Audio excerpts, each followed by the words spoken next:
નમસ્તે વિદ્યાર્થી મિત્રો, કેમ છો? ધોરણ 11 રસાયણ વિજ્ઞાન પ્રકરણ નંબર 1 એની આપણે વાત કરી રહ્યા છીએ. ગયા લેક્ચરમાં આપણે પરમાણુય દળ અને આણ્વીય દળ વિશે ખૂબ જ પ્રાથમિક માહિતી મેળવી હતી. આપણે કોઈ પણ પદાર્થના આણ્વીય દળ કઈ રીતે શોધવા એ પણ જોયા હતા. ઝડપથી એક ઉદાહરણ આપણે લઈ લઈએ. પરીક્ષામાં તમને એવું પૂછે કે H2O નું આણ્વીય દળ ગણો, તો તમારે આ દાખલો કઈ રીતે ગણવાનો? તો અહીંયા હાઇડ્રોજનના પરમાણુ કેટલા છે? 2. તો 2 કૌંસમાં હાઇડ્રોજનનો પરમાણુ વત્તા ઓક્સિજનના પરમાણુ કેટલા છે? 1. તો 1 કૌંસમાં ઓક્સિજનનો પરમાણુ બરાબર 2. હાઇડ્રોજનની જગ્યાએ 1, ઓક્સિજનની જગ્યાએ 16. આનો જવાબ આવે. હાઇડ્રોજનની જગ્યાએ આપણે 1 ક્યાંથી લાવ્યા? તો એ તમને રકમમાં આપ્યું હશે. હાઇડ્રોજનનો પરમાણુ ભાર 1, ઓક્સિજનનો પરમાણુ ભાર 16, એ પણ તમને રકમમાં આપ્યો હશે. એ મૂકી દેવાનો એટલે જવાબ આવે આપણે 18. અને AMU એટોમિક માસ યુનિટ અથવા તો એકલો યુનિટ, યુનિફાઈડ માસ અથવા તો ગ્રામ પ્રતિ મોલ, ટૂંકમાં G/મોલ પણ લખાય. આ જે જવાબ આવ્યો એ જવાબને આપણે શું કહીશું? પદાર્થનું આણ્વીય દળ. આણ્વીય દળ ના આપ્યું હોય તો એને અણુ દળ પણ કહેવાય, એને અણુ ભાર પણ બોલાય. ઇંગ્લિશમાં એને મોલેક્યુલર માસ પણ કહેવાય. કોઈ જગ્યાએ એને મોલેક્યુલર વેઇટ પણ લખેલું હોય તો આ પણ એ જ છે. આને મોલર દળ પણ કહેવાય,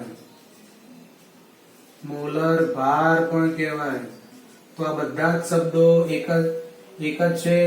અહીંયા જે આપણે 1 અને 16 લીધા, 1 અને 16 ને શું કહેવાય? પરમાણ્વીય દળ, એટોમિક માસ. પરમાણ્વીય દળ ના આપ્યું હોય તો પરમાણુ દળ પણ આપેલું હોય એને પરમાણુ ભાર પણ કહેવાય. એટોમિક માસના બદલે એટોમિક વેઇટ પણ આપેલું હોય. તો આના વિશે આપણે માહિતી મેળવી હતી. પરીક્ષામાં તમને હાઇડ્રોજન અને ઓક્સિજનના પરમાણુ ભાર અવશ્ય આપ્યા હશે અને એ જે આપ્યા હોય તમારે અહીંયા મૂકવાના. જો પોઈન્ટમાં આપ્યા હોય તો પોઈન્ટમાં મૂકીને પણ ગણતરી કરવાની. બોર્ડની પરીક્ષા અને ગુજકેટ બંનેની પરીક્ષામાં કેલ્ક્યુલેટર એલાઉ છે, એટલે કેલ્ક્યુલેટરની મદદથી તમે ગણતરી કરી શકો છો. JEE અને નીટની એક્ઝામમાં કેલ્ક્યુલેટર એ લઈ જવાનું હોતું નથી. તો એ સમયે JEE નીટમાં જ્યારે આપણે દાખલો ગણતા હોય, MCQ ગણતા હોય, તો એ સમયે હાઇડ્રોજન અને ઓક્સિજનની જે આપણે પરમાણુ ભાર ગયા લેક્ચરમાં આપણે શીખ્યા હતા યાદ રાખવાની ટેકનિકથી, તો એ યાદ હોય તો તમે સીધા એ મૂકી શકો. પૂર્ણાંકમાં મૂકો તો એ MCQ ઝડપથી ગણાઈ જાય અને એનો જવાબ મળી જાય. આવા આપણે તમને 15 દાખલા તમને ઘેરથી ગણવા આપ્યા હતા. બધાએ એનું હોમવર્ક કરી કાઢ્યો છે. ઘણાના મેસેજ આવવા લાગ્યા છે. આજે જ વિડિયો લેક્ચર એ મુકાયો હતો, એટલે હજુ ઘણા બધા મિત્રો એ જોતા હશે અને ગણતા હશે. કાલ સાંજ સુધીમાં એ બધા દાખલાઓ ગણતરી કરીને મને ફોટોગ્રાફ્સ મોકલી આપજો. હવે આજે આપણે પરમાણ્વીય દળ વિશે માહિતી મેળવીએ.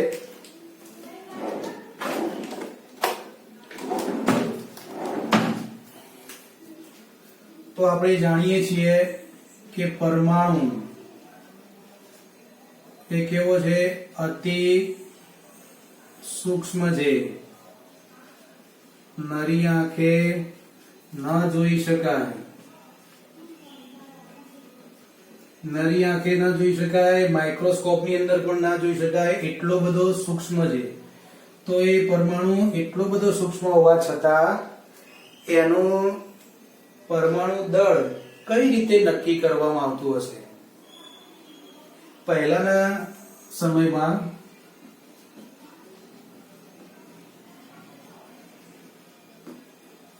જ્યારે આધુનિક પદ્ધતિઓ નહોતી એ સમયે વૈજ્ઞાનિકોએ સૌથી હલકું તત્વ, સૌથી હલકો પરમાણુ હાઇડ્રોજન, એનું પરમાણુય દળ 1 જેટલું ગણવામાં આવ્યું. એકમ રહિત. ફરી બોલું છું કે પહેલાના જમાનામાં, પહેલાના સમયમાં જ્યારે આધુનિક પદ્ધતિઓ નહોતી ત્યારે પરમાણુના પરમાણુય દળ નક્કી કરવા માટે વૈજ્ઞાનિકોએ સૌથી હલકો પરમાણુ એટલે કે હાઇડ્રોજનના પરમાણુનું અડસટ્ટે એટલે આશરે 1 મૂલ્ય લેવામાં આવ્યું એકમ રહિત, અને એને આધારે બીજા તત્વોના, બીજા પરમાણુના પરમાણુય દળ નક્કી કરવામાં આવ્યા. દાખલા તરીકે કે હિલિયમનું પરમાણુય દળ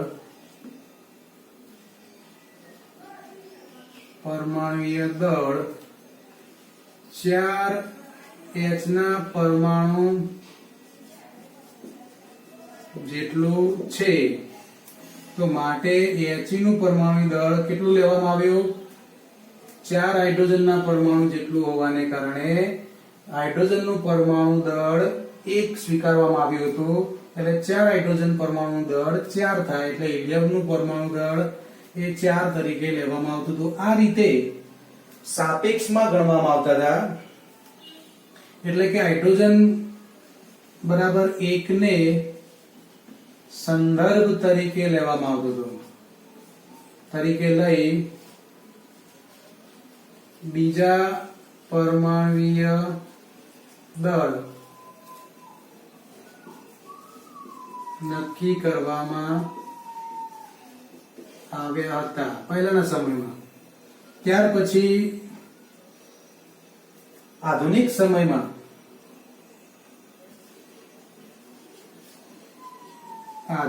સમયમાં કાર્બનને પ્રમાણિત ગણવામાં આવ્યો.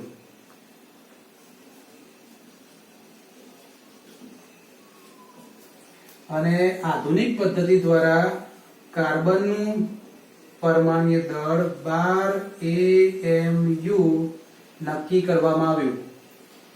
ગયા લેક્ચરમાં આપણે વાત કરી હતી સ્પેક્ટ્રો નહીં, પણ એનો શબ્દ છે એક્ઝેક્ટ સ્પેક્ટ્રોમેટ્રી. આપણે ભૂલથી ગઈ વખતે સ્પ્રે લખ્યો હતો, તો સ્પ્રે નથી કરવાનો, અહીં આપણે સ્પે લખવાનું છે. એટલે મારી ભૂલ તમે સુધારી દેજો. સ્પેક્ટ્રોમેટ્રી અથવા તો સ્પેક્ટ્રોમિતિ આ એક પદ્ધતિનું નામ છે મિત્રો. અને એ પદ્ધતિમાં વપરાતું જે સાધન છે એને સ્પેક્ટ્રોમીટર કહે છે. એ સ્પેક્ટ્રોમીટર એક પ્રકાશીય સાધન છે.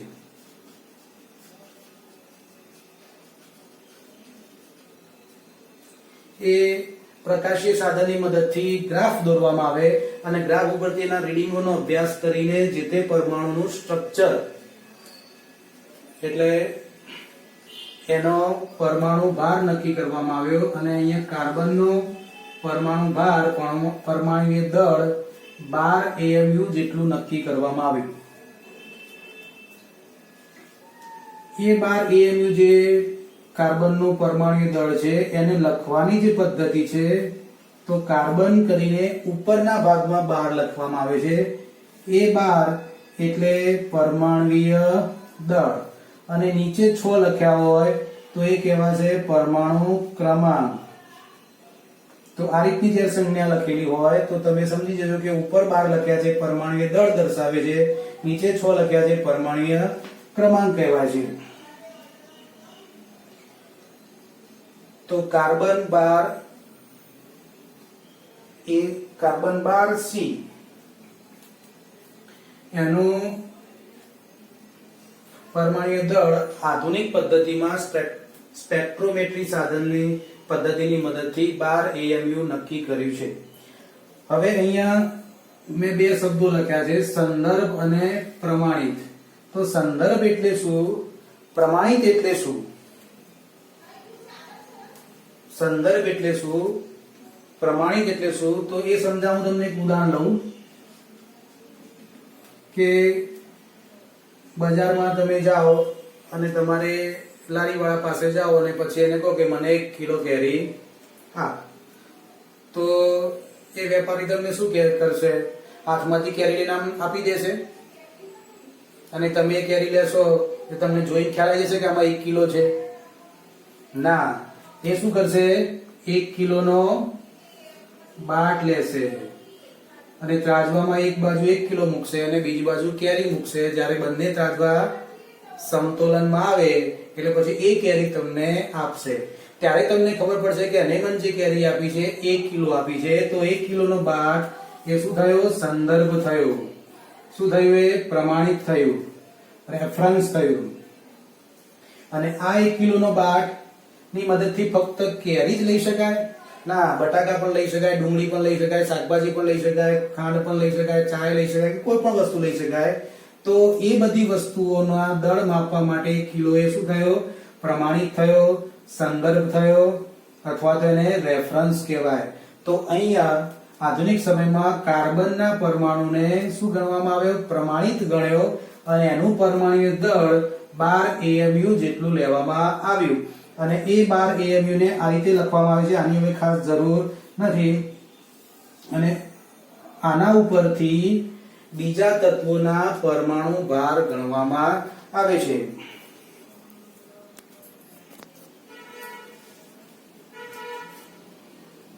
બાર કાર્બનનું પરમાણ્વીય દળ બરાબર 12 AMU, એટોમિક માસ યુનિટ. 12 કાર્બનનું પરમાણ્વીય દળ બરાબર 12 AMU. તો હું લખી શકું આ રીતે કે 12 AMU બરાબર 12C નું પરમાણ્વીય દળ. એટલે કે એક કાર્બનનું પરમાણ્વીય દળ. બરોબર સમજો કે 12 કાર્બનનું પરમાણ્વીય દળ કેટલું છે? 12 AMU. 12C એટલે કે એક કાર્બન. તો 12 AMU બરાબર 12C નું પરમાણ્વીય દળ. 12C ને આપણે આ રીતે પણ બોલાય કાર્બન 12. આ માઈનસ નથી મિત્રો, કાર્બન 12 નું પરમાણ્વીય દળ એટલે 12 AMU બરાબર એક કાર્બન નું પરમાણ્વીય દળ. તો માટે 1 AMU લેવું હોય તો કેટલું થાય? તો ક્રોસ ગુણાકાર કરીએ તો 1 AMU ગુણ્યા 1 કાર્બન પરમાણુ દળ ભાગ્યા 12 AMU અથવા 12 AMU. તો અહીંયા AMU એકમ પણ જતા રહેશે, તો અહીંયા વધશે 1/12 1 કાર્બનનું પરમાણુ દળ.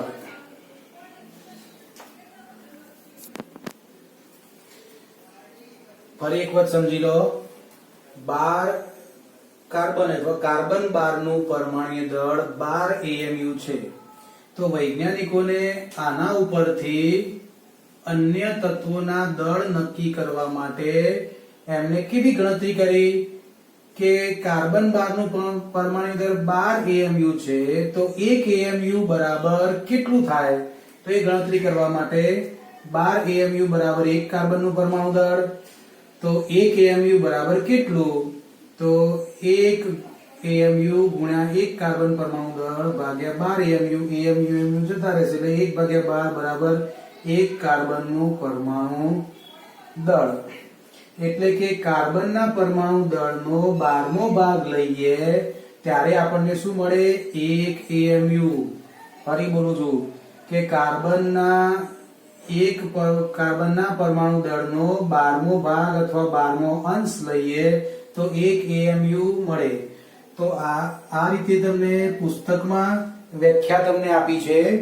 પુસ્તકના શબ્દો બરોબર સમજી લેજો. ઘણા વિદ્યાર્થી મિત્રો એ વ્યાખ્યા ગોખી નાખે છે, પણ ગોખવાની જરૂર નથી, બહુ સિમ્પલ સમજવાની જરૂર છે કે 1 AMU એટલે એટોમિક માસ યુનિટ અથવા તો એક પરમાણ્વીય દળ એકમ. એક પરમાણ્વીય દળ એકમ. આ એક પરમાણ્વીય દળ એકમ શું છે? તો એટોમિક માસ યુનિટ નું ગુજરાતી છે. તો એક પરમાણ્વીય દળ એટલે શું થાય? તો કાર્બન 12 ના પરમાણુના દળ નો 1/12મો અંશ અથવા તો ભાગ. પુસ્તકમાં આ રીતે વ્યાખ્યા આપી છે કે 1 AMU કૌંસમાં લખીએ આપણે એક પરમાણ્વીય દળ 1 AMU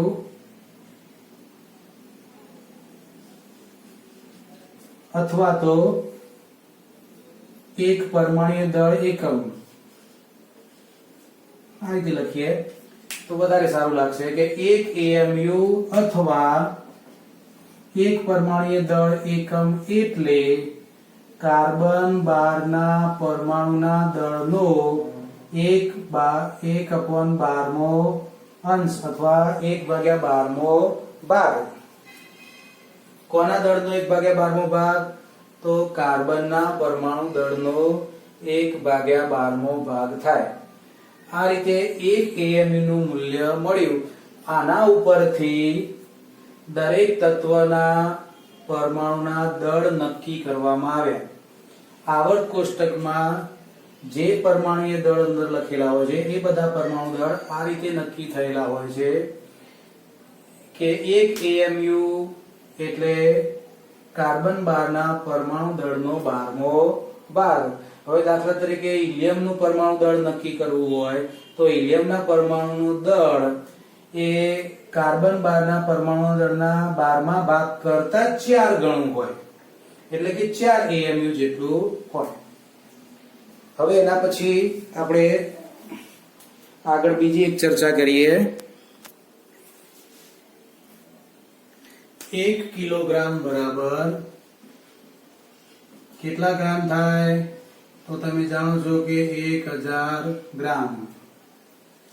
અથવા તો 1 લીટર બરાબર કેટલા ml થાય? તો 1000 ml.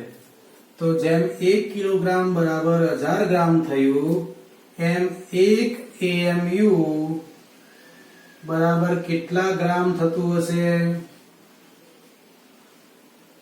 આપણે એટલું જ લખીશું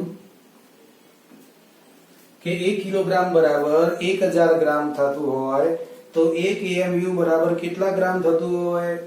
તો આની આંકડાકીય માહિતી પુસ્તકમાં આપી છે કે 1 AMU બરાબર 1.66 ગુણ્યા 10⁻²4 ગ્રામ.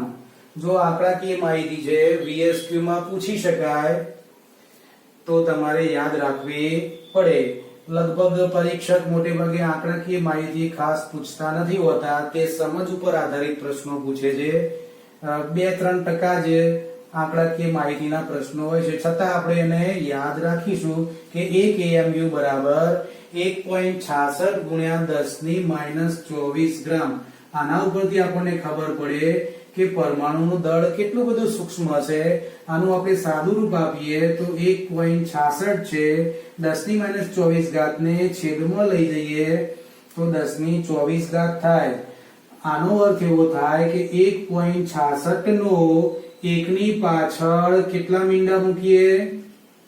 1 ની પાછળ 24 મીંડા મૂકીએ એટલામો ભાગ થાય.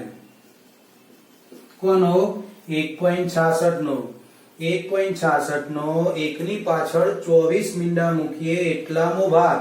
24 મીંડા એટલે કેટલી મોટી સંખ્યા થાય? આપણે ગણતરી પણ ના કરી શકીએ અને બોલી પણ ના શકીએ, કારણ કે 1 ની પાછળ 9 મીંડા મૂકો એટલે 1 અબજ તો થઈ જાય. પછી 100 અબજ પછીના આપણને નામ એના ખાસ આવડતા નથી. આ છે ખરા, પણ એ બધા યાદ રાખવાની જરૂર નથી. સમજવાની વાત એ છે કે પરમાણુનું દળ કેટલું બધું સૂક્ષ્મ છે કે 1.66 નો 1 ની પાછળ 24 મીંડા મૂકીએ એટલામો ભાગ થાય. એટલે કે આને પોઈન્ટમાં લખવા હોય તો અહીંયા 0 પોઈન્ટ કરીએ તો 0 પોઈન્ટ કરીને 000 એમ 23 મીંડા મુકાય પછી 166 આવે. એટલે ખૂબ જ સૂક્ષ્મ કહેવાય. ના બરાબર એનું પરમાણુ દળ ગણી શકાય, પણ કેમિસ્ટ્રીમાં ના બરાબર કહી શકાય નહીં, કારણ કે આપણે એ દાખલાઓ ગણવાના છે, એ દાખલામાં એ વેલ્યુ મૂકવાની છે. તો 1 AMU બરાબર કેટલું થાય? 1.66 ગુણ્યા 10 ની -24 ગ્રામ જેટલું મૂલ્ય થાય. એટલે ખૂબ જ સૂક્ષ્મ મૂલ્ય છે.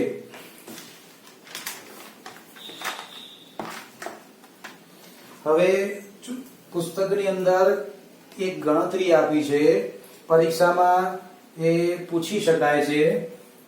હું તમને એની ગણતરી બતાવું છું. 1 માર્કમાં VSQ માં એ પ્રશ્ન પૂછી શકાય કે પ્રાયોગિક રીતે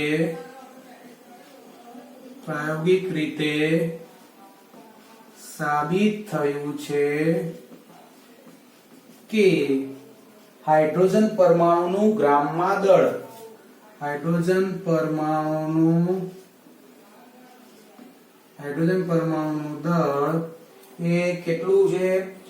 પ્રાયોગિક રીતે સાબિત થયું છે 1.67 ગુણ્યા 10⁻24 ગ્રામ જેટલું મળ્યું છે. પ્રાયોગિક રીતે સાબિત થયું છે કે હાઇડ્રોજન પરમાણુનું દળ 1.67 ગુણ્યા 10⁻24 ગ્રામ છે. તો હાઇડ્રોજન પરમાણુનું દળ AMU માં શોધો. આવો પ્રશ્ન તમને પૂછી શકે, અને આવો પ્રશ્ન પૂછે તો આ વસ્તુ તમને આપેલી હોવી જોઈએ. હાઇડ્રોજન પરમાણુનું 1.67 ગુણ્યા 10⁻24 ગ્રામમાં વજન તમને આપેલું હોય. હવે આપણે H પરમાણુ દળ AMU માં શોધવું છે. તો આપણે 83 મૂકીએ, કારણ કે 1 AMU નું દળ આપણે જાણીએ છીએ કે 1.66 ગુણ્યા 10 ગ્રામ બરાબર 1 AMU થાય. એટોમિક માસ યુનિટ, પરમાણ્વીય દળ એકમ. ગુજરાતી પણ યાદ રાખજો, થોડું ગુજરાતી વિચિત્ર છે, અંગ્રેજી સહેલું છે. 1 પરમાણ્વીય દળ એકમ માટે 1.67 ગુણ્યા 10⁻24 ગ્રામ હોય તો એના કેટલા AMU થાય? ચોકડી એક ગુણાકાર, આ બંનેનો ગુણાકાર અને આ જશે નીચે, એટલે કે 1.67 ગુણ્યા 10⁻24 G ગુણ્યા 1 AMU. જો હું એકમો જોડે જોડે લઈ લઉં છું એટલા માટે કે તમને ખ્યાલ આવે કે એકમો પણ આની અંદર લોપ થતા હોય છે, અને જવાબ આવે કયા એકમમાં આવે એ પણ તમને ખ્યાલ આવે. હવે જો તમે સમજી ગયા છો કે 10⁻24 10⁻24 જતા રહે, ગ્રામ એકમ નો પણ લોપ થઈ જાય. હવે વધે 1.67 ભાગ્યા 1.66 AMU. એટલે આપણને જે જવાબ મળશે એ AMU માં મળશે. એનો જવાબ ગણતરી કરતા 1.008 જેટલો આવે છે. એને આપણે એપ્રોક્સિમેટલી આશરે પડતું મૂલ્ય 1 લઈ શકીએ. AMU અથવા તો U અથવા તો ગ્રામ પ્રતિ મોલ, G પ્રતિ મોલ. તો આ રીતે 1 માર્કનો VSQ પ્રશ્ન અથવા 2 માર્કનો દાખલો પણ ગણી શકાય. ફરી એક વખત જોઈ લઈએ કે કઈ રીતનો પ્રશ્ન તમને પૂછી શકે કે પ્રાયોગિક રીતે હાઇડ્રોજન પરમાણુનું દળ 1.67 ગુણ્યા 10⁻⁻24 ગ્રામ છે, તો હાઇડ્રોજન પરમાણુનું દળ AMU માં શોધો. એકલા હાઇડ્રોજન જ નહીં, કોઈ પણ પરમાણુનું દળ AMU માં શોધી શકાય, પણ શરત એટલી કે જે પરમાણુનું દળ AMU માં શોધવાનું હોય એ પરમાણુનું દળ ગ્રામમાં આપેલું હોવું જોઈએ. અને એ 83 માં આ વાક્ય દરેકમાં કોમન આવશે કે જો 1.66 ગુણ્યા 10⁻⁻24 ગ્રામ બરાબર 1 AMU હોય, તો અહીંયા જે ગ્રામમાં દળ આપ્યું હોય એના બરાબર કેટલા AMU, ચોકડી ગુણાકાર કરી દઈએ એટલે તમને એનો જવાબ મળી જાય. એટલે હાઇડ્રોજન પરમાણુ દળ 1.008 જેટલું આ પણ આશરે પડતું જ મૂલ્ય લખ્યું છે. પુસ્તકમાં કદાચ મારા ખ્યાલથી 0078 કેવું આપેલું છે. કેલ્સી પ્રમાણે તમે ગણતરી કરો એટલે તમને ખ્યાલ આવશે, પણ આપણે લગભગ બરાબર 1 એને લઈ શકીએ. હવે આપણે ચોપડીની અંદર આગળનો એક મુદ્દો લઈએ, સરેરાશ પરમાણ્વીય દળ. બહુ જ અગત્યનો મુદ્દો છે. JEE અને નીટમાં આને લગતા પ્રશ્નો પૂછાયેલા છે. બહુ જ સહેલો છે અને બહુ જ ઝડપથી તમને આવડી જશે. કયો મુદ્દો છે? સરેરાશ પરમાણ્વીય દળ એટલે કે એવરેજ એટોમિક માસ. સરેરાશ પરમાણ્વીય દળ. હવે સરેરાશ પરમાણ્વીય દળને આપણે ટૂંકમાં એવરેજ નો A, એટોમિક નો A અને માસ નો M પણ લઈ શકીએ આમ, અથવા તો ટૂંકમાં ગુજરાતીમાં લખવું હોય તો સરેરાશ પરમાણ્વીય દળ આ રીતે પણ લખી શકાય. હવે સરેરાશ પરમાણ્વીય દળ સમજતી વખતે બુકમાં તમને એક શબ્દ આપ્યો છે, સમસ્થાનિકો, આઇસોટોપ. હવે આ આપણે આની વ્યાખ્યા બુકમાં નથી આપી, જો કે પ્રથમ ચેપ્ટરમાં નથી આપી. બીજા ચેપ્ટરમાં સમસ્થાનિકોની વ્યાખ્યા આપેલી છે, આપણે શીખવાની છે. પણ તેમ છતાં સમસ્થાનિકો વિશે તમે જાણો છો, ધોરણ 8માં અને ધોરણ 9માં આના વિશે તમે ભણી ગયા છો. યાદ કરો મિત્રો કે સમસ્થાનિકો કોને કહેવાય, સમસ્થાનિકની વ્યાખ્યા શું હોઈ શકે. વિચારો. યાદ ના આવે તો ચિંતા ના કરતા, હું તમને એ યાદ કરાવી દઉં છું. સમસ્થાનિકો એટલે એક જ તત્વના પરમાણુના પરમાણુ ક્રમાંક સરખા હોય પરંતુ પરમાણુ દળ જુદા હોય, તેમને એકબીજાના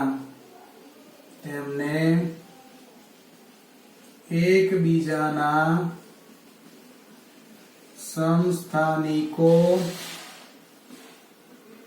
કહેવાય. ફરી સમજો, એક જ તત્વના પરમાણુના પરમાણુ ક્રમાંક સરખા હોય પરંતુ પરમાણુ દળ જુદા હોય, એમને એકબીજાના સમસ્થાનિકો કહેવાય. આની વ્યાખ્યા બીજી પણ છે. એમાં એક જ તત્વના પરમાણુના પરમાણુ ક્રમાંકના બદલે ત્યાં પ્રોટોન લઈ શકાય. પ્રોટોનની સંખ્યા કેવી હોય? સરખી હોય, અથવા તો પ્રોટોન સરખા હોય પરંતુ કોણ જુદા હોય? તો ન્યુટ્રોનની સંખ્યા, પરમાણુ દળની જગ્યાએ ન્યુટ્રોનની સંખ્યા જુદી હોય, તેમને એકબીજાના સમસ્થાનિકો કહેવાય. ફરી મિત્રો એની વ્યાખ્યા યાદ કરી લો. સમસ્થાનિક એટલે એક જ તત્વના પરમાણુના પરમાણુ ક્રમાંક સરખા હોય પરંતુ પરમાણુ દળ જુદા હોય. ક્રમાંક એટલે રોલ નંબર. તમે યાદ કરો 1 થી 20 તત્વોના રોલ નંબર તમે ગોખ્યા હતા હાહી લેબેલો પ્રમાણે. તો એક ક્રમાંક હતા, તો ક્રમાંક દરેક તત્વનો આગવો હોય એ જુદો હોઈ શકે નહીં. પરમાણુ ક્રમાંક જુદો જો થાય તો તત્વ બદલાઈ જાય. એટલે એક જ તત્વની જ્યારે આપણે વાત કરતા હોય તો ક્રમાંક એનો સરખો હોય તો એનું શું જુદું હોઈ શકે? તો પરમાણુ દળ જુદું હોઈ શકે. અને પરમાણુ દળ જુદું હોય તેમને એકબીજાના સમસ્થાનિક કહે છે. હવે તમે જાણો છો કે પરમાણુ દળ જુદું ક્યારે બને? તો કોની સંખ્યા જુદી પડે? ન્યુટ્રોનની. કેમ ન્યુટ્રોનની સંખ્યા જુદી પડે એવું આપણે વિચાર્યું? કારણ કે પરમાણુ ક્રમાંક તો સરખા હોય. પરમાણુ ક્રમાંક કોને આધારે આપવામાં આવે છે? તો પ્રોટોનની સંખ્યાને આધારે આપવામાં આવે છે. પ્રોટોનની જેટલી સંખ્યા હોય એટલી જ સંખ્યા કોની હોય? ઇલેક્ટ્રોનની હોય. એટલે કે પરમાણુમાં જેટલા પોઝિટિવ હોય એટલા જ નેગેટિવ હોય. એટલે પરમાણુ વિદ્યુતભારની દ્રષ્ટિએ તટસ્થ બને. એટલે કે ક્રમાંક સરખો હોય એટલે કે પ્રોટોન સરખા હોય, ઇલેક્ટ્રોન સરખા હોય, પરંતુ જુદા કોણ પડે? ન્યુટ્રોન જુદા પડે. ન્યુટ્રોન જુદા પડે એટલે કે પરમાણુ દળ પણ જુદા પડે. કારણ પરમાણુ દળમાં કોની સંખ્યા ગણવામાં આવે છે? તો ન્યુટ્રોનની અને પ્રોટોનની. બરોબર યાદ રાખજો. ઇલેક્ટ્રોનની સંખ્યા અહીં આપણે ગણતા નથી. તમે આગળના ચેપ્ટરમાં પરમાણુ દળાંક પણ સમજશો. તો પ્રોટોન અને ન્યુટ્રોનની કુલ સંખ્યા એટલે પરમાણુ દળ. એટલે ન્યુટ્રોન બદલાય એટલે પરમાણુ દળ બદલાય છે. તો ફરી સમસ્થાનિકો વિશે વ્યાખ્યા યાદ કરી લઈએ કે એક જ તત્વના પરમાણુ ક્રમાંક અથવા તો પ્રોટોન સરખા હોય પરંતુ પરમાણુ દળ અથવા તો ન્યુટ્રોન જુદા હોય એમને એકબીજાના સમસ્થાનિકો કહેવાય. સમસ્થાનિકના ઉદાહરણો તમે ભણી ગયેલા છો તો તમને યાદ કરી દઉં કે હાઇડ્રોજનના 3 સમસ્થાનિકો છે. હાઇડ્રોજનના 3 સમસ્થાનિક છે. એક છે સામાન્ય હાઇડ્રોજન જેનું પ્રમાણ સૌથી વધુ હોય, જેને પ્રોટિયમ પણ કહેવાય. બીજો છે ડ્યુટેરિયમ અને ત્રીજો છે ટ્રિટિયમ. આ દરેકના પરમાણુ ક્રમાંક બધાના કેટલા હોય? 1 હોય. એના પરમાણુ દળાંક આનો 1 હોય, આનો 2 હોય, આનો 3 હોય. દરેકના પ્રોટોન લઈએ તો દરેકના પ્રોટોન કેટલા હોય? 1 1 અને 1 હોય. દરેકના ઇલેક્ટ્રોન લઈએ તો એ પણ કેટલા હોય? બધાના સરખા હોય. અને છેલ્લે ન્યુટ્રોન લઈએ તો આમાં એક લગતા નહીં, ન્યુટ્રોન હોતા નથી. આમાં 1 ન્યુટ્રોન હોય અને આમાં 2 ન્યુટ્રોન હોય. એટલે આ જે ઇફેક્ટ છે એ ઇફેક્ટ તમને ક્યાં જોવા મળે? પરમાણુ દળમાં જોવા મળે. એટલે પરમાણુ દળની અંદર આ બંનેનો સરવાળો થાય એટલે 1 વત્તા ખાલી એટલે 1 જવાબ આવે. આ બંનેનો સરવાળો 2 થાય અને આ બંનેનો સરવાળો 3 થાય. 3 ઉપરથી એનું નામ ટ્રિટિયમ છે, 2 ઉપરથી એનું નામ ડ્યુટેરિયમ છે, 1 નું નામ સામાન્ય હાઇડ્રોજન છે. તો આવા હાઇડ્રોજનના 3 સમસ્થાનિકો તમે ભણી ગયેલા છો. હવે આપણે સરેરાશ પરમાણ્વીય દળ કઈ રીતે ગણવો એનું એક ઉદાહરણ પુસ્તકમાંથી એની રકમ હું અહીં લખું છું અને એના ઉપરથી આપણે સરેરાશ પરમાણ્વીય દળ કેવી રીતે ગણવા એ આપણે જોઈએ. જો તમારી સમક્ષ મેં રકમ લખી છે, પુસ્તકના પેજ નંબર 14 ઉપરની માહિતી છે. સૌથી પહેલા માહિતી ધ્યાનમાં રાખો. સમસ્થાનિક 12 કાર્બન એટલે કાર્બન 12 સમસ્થાનિક, કાર્બન 13 સમસ્થાનિક, કાર્બન 14 સમસ્થાનિક. હવે આ સમસ્થાનિકની વ્યાખ્યા તમને આના ઉપરથી ખબર પડી ગઈ છે કે કાર્બનનું દળ અહીંયા 12 AMU છે, અહીંયા કાર્બનનું દળ 13 AMU છે, અહીંયા કાર્બનનું દળ 14 AMU છે. દરેકના પરમાણુ ક્રમાંક લેવા હોય તો કેટલા આવશે? 6 જ આવશે. એટલે પરમાણુ ક્રમાંક બધાનો 6 છે પરંતુ પરમાણુ દળ 12 13 અને 14 છે એટલે બધા એકબીજાના સમસ્થાનિક થયા. એ જ પરમાણુ દળ AMU માં અહીંયા આપેલું છે 12, અહીંયા 13 ના બદલે 13.00335 આપેલું છે, 14 ના બદલે 14.00317 આપ્યું છે. કોઈ વખત આ ના પણ આપ્યું હોય પણ AMU આપ્યું હોય તો આ કિંમત તમે લઈ શકો દાખલો બે રીતે ગણી શકાય. જો તમે કેલ્ક્યુલેટરનો ઉપયોગ કરતા હો તો અહીંયા તમારે AMU ની ગણતરીમાં અહીંયા જે આપ્યા હોય પોઈન્ટ વાળા લેવાના. માનો કે તમે JEE ની નીટમાં પ્રશ્ન સોલ્વ કરતા હોય, તમારી પાસે કેલ્ક્યુલેટર ના હોય તો તમારે કાર્બનનો પરમાણુ દળ 12 લેવાનો, આનો 13 લેવાનો અને આનો 14 લેવાનો. હવે આપણે ગણતરી જોઈએ તો અહીંયા કાર્બનનો સરેરાશ પરમાણ્વીય દળ આમ AAM એટોમિક એવરેજ એટોમિક માસ બરાબર ગણતરી જોઈએ એની. તો સૌથી પહેલા કાર્બનનો દળ 12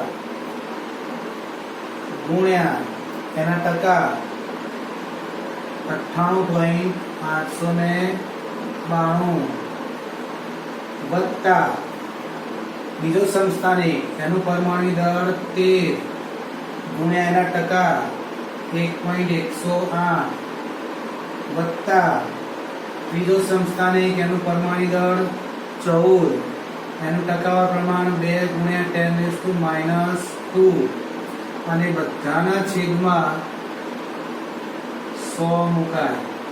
બરોબર, ધ્યાન આપજો. એની ગણતરી શું કર્યું મેં, શું લીધી કિંમત, તો કાર્બનના પરમાણુ દળ ગુણ્યા ટકા, પરમાણુ દળ ગુણ્યા ટકા, પરમાણુ દળ ગુણ્યા ટકા, એ બધાનો સરવાળો કરીને ભાગ્યા 100.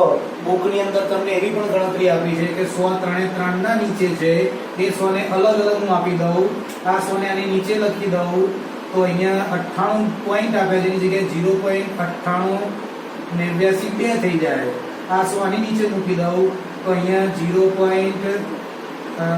આની નીચે 100 મૂકી દઉં તો 0.01108 થઈ જાય. આની નીચે હું 100 મૂકી દઉં એટલે 10⁻² ની જગ્યાએ 10⁻⁴ થઈ જાય. એટલે કે 4.1428 ને 4 પોઈન્ટ આપવાના હોય એટલે પછી 0.0028 થઈ જાય. બુકમાં મારા ખ્યાલથી તમને એ રીતે ગણતરી આપી છે, તમે બુક જોડે રાખીને એ ચેક કરી શકો. બરાબર, પરંતુ અહીંયા તમને જે રીતે ફાવે એ રીતે તમે દાખલો ગણી શકો છો. તમારી જોડે કેલ્ક્યુલેટર હોય તો આ બેનો ગુણાકાર વત્તા આ બેનો ગુણાકાર વત્તા આ બેનો ગુણાકાર, અને એ બધાનો જે જવાબ આવે એને ખાલી 2 જ પોઈન્ટ આપી દેવાના એટલે તમને કાર્બનનો સરેરાશ પરમાણુ દળ મળી જાય. અને એ છે 12.011 AMU અથવા U અથવા ગ્રામ પ્રતિ મોલમાં જવાબ આવે. તો આ રીતે સરેરાશ પરમાણુ દળ ગણી શકાય. હોમવર્ક માટે મેં 2 ઉદાહરણ લખ્યા છે. અહીંયા આર્ગોનના 36, 38, 40 છે અને એના સાપેક્ષ પ્રચુરતા. હવે જો એક શબ્દ આપણે સમજવાનું રહી ગયો, બહુ વિચિત્ર શબ્દ છે, પ્રચુરતા. તો પ્રચુરતા એટલે શું, તો ટકાવાર પ્રમાણ. પ્રમાણ એટલે જથ્થો, ક્વોન્ટિટી. તો એ જે તે વસ્તુનો જથ્થો, ક્વોન્ટિટીને પ્રચુરતા કહેવાય. અને એમાં સાપેક્ષ છે એટલે એકબીજાની સાપેક્ષમાં. એટલે કે દાખલા તરીકે એક બોક્સમાં તમે કાર્બન ભર્યો હોય તો એ કાર્બનની અંદર કાર્બનના પરમાણુઓ હોય અને એ કાર્બનના પરમાણુ હોય એમાં 98.892% પરમાણુ એ 12 પરમાણુ દળ ધરાવતા હોય, અને જ્યારે 1.108% પ્રમાણ ધરાવતા કાર્બન એ 13 પરમાણુ દળ ધરાવતા હોય, અને 2×10⁻² જેટલા 14 પરમાણુ દળ ધરાવતા કાર્બન હોય. એટલે આ બધાનો સરવાળો લગભગ બરાબર 100 થઈ જાય. આ બેનો સરવાળો જ અહીંયા 100 થઈ જાય છે, પણ પોઈન્ટ પછીના આપણે ગણતરીમાં લઈએ ખૂબ સૂક્ષ્મ આંકડો તમને અહીંયા મળે છે. એ જ રીતે આર્ગોનમાં પણ એવું થાય કે આ બધાની ટકાવારી 100 થાય. એટલે કે જે મૂળભૂત આર્ગોન છે, સામાન્ય આર્ગોન છે, એનું પ્રમાણ ખૂબ ઊંચું હોય અને એના સમસ્થાનિકોનું પ્રમાણ ખૂબ જ ઓછું હોય. તો એ ખૂબ જ ઓછું હોવા છતાં એની અસર પરમાણુના દળ ઉપર થતી હોય એટલે આપણે સરેરાશ પરમાણુ દળ શોધવા પડે. આવર્ત કોષ્ટકમાં બધા જ તત્વોના પરમાણુ દળ જે આપેલા હોય છે, બધા જ પરમાણુ દળ સાપેક્ષ પરમાણુ દળ હોય છે, એટલે સરેરાશ પરમાણુ દળ હોય છે. સોરી, આવર્ત કોષ્ટકમાં તમામ તત્વના જે પરમાણુ ભાર આપેલા છે, પરમાણુય દળ આપેલા છે, એ બધા સરેરાશ પરમાણુ દળ હોય છે.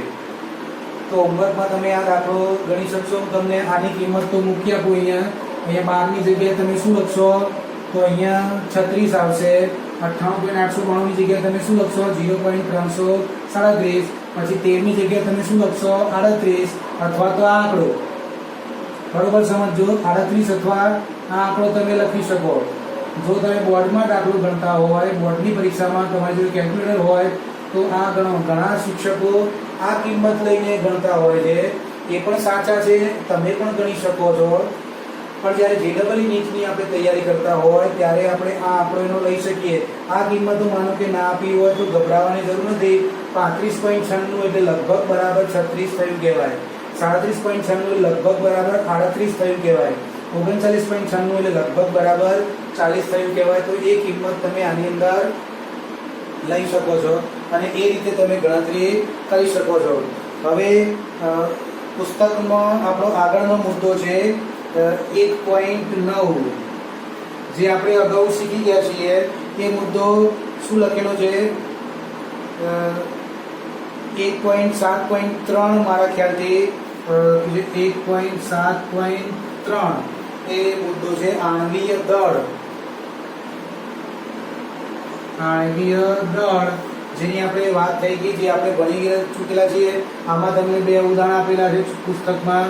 એક CH4 ની ગણતરી આપેલી છે અને બીજું એક H2O ની ગણતરી તમને અહીં આપેલી છે. અહીંયા પણ કાર્બન અને હાઇડ્રોજનના પરમાણુ ભાર પૂર્ણાંકમાં પણ લઈ શકાય અને ચોપડીમાં આપેલા છે મુજબ તમે પોઈન્ટ વાળા પણ લઈ શકો. તમને રકમમાં જે આપ્યા હોય એ વેલ્યુ તમારે લેવાની. કોઈ વખતે જેડબલઈ નીટના MCQમાં હાઇડ્રોજન પરમાણુ દળ 1.008 આપ્યું હોય તો તમારે તે વખતે 1.008 લઈને જ ગણતરી કરવાનું. તો તમને MCQ એનો જવાબ મળશે, નહીં તો MCQ નો જવાબ નહીં મળે. એટલે બરોબર ધ્યાન રાખજો. રકમમાં તમને જે આપ્યું હોય એ આપવાનું. ના આપ્યું હોય તો તમે પૂર્ણાંક સંખ્યા લઈને પણ ગણતરી કરી શકો છો. એમાં તમને કોડો 1.1 પણ નીચે લખેલો છે. કોડો 1.1 પ્રશ્ન. એમાં ગ્લુકોઝનું સૂત્ર આપ્યું છે C6H12O6. આનો આણ્વીય દળ ગણવાનો છે. તો આનું આણ્વીય દળ આપણે તમને ગયા લેક્ચરમાં ગણાવી કાઢ્યું છે કે કાર્બન પરમાણુ કેટલા છે? 6. હાઇડ્રોજન પરમાણુ કેટલા છે? 12. ઓક્સિજન પરમાણુ કેટલા છે? 6. હવે કાર્બનની જગ્યાએ એનો પરમાણુ ભાર 12 મૂકી દઈએ, હાઇડ્રોજનની જગ્યાએ 1 મૂકી દઈએ, ઓક્સિજનની જગ્યાએ 16 મૂકી દઈએ તો આનો જવાબ તમને AMVમાં મળી જશે.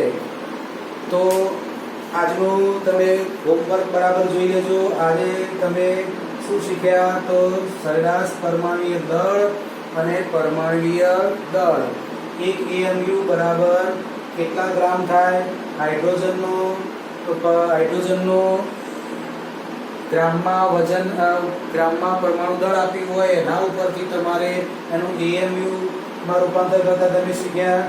અને સરસ મુદ્દો સરેરાશ પરમાણુય દળ શોધતા તમે શીખ્યા. આટલા દાખલા તમે તમારી નોટબુકમાં વ્યવસ્થિત ગણી કાઢજો. એટલે આજનું આપણું લેક્ચર પૂરું કરીએ છીએ. Thank you very much. તૈયારી કરતા રહો, લેસન મને મોકલતા રહો. હજુ ઘણા વિદ્યાર્થીઓ નિષ્ક્રિય હજુ પણ જણાય છે મને. એટલે મારે હવે સોમવારથી એમને શાળામાં એક વખત બોલાવવા છે. એમને પૂછવું છે કે તમને શું પ્રોબ્લેમ છે શાળાના વિડીયો જોવામાં અને એના ઉપરથી તમને ગણતરી કરતા. તો તૈયાર રાખજો, તમારો ઇન્ટરવ્યુ નજીકમાં ગોઠવાઈ જશે. અસ્તુ.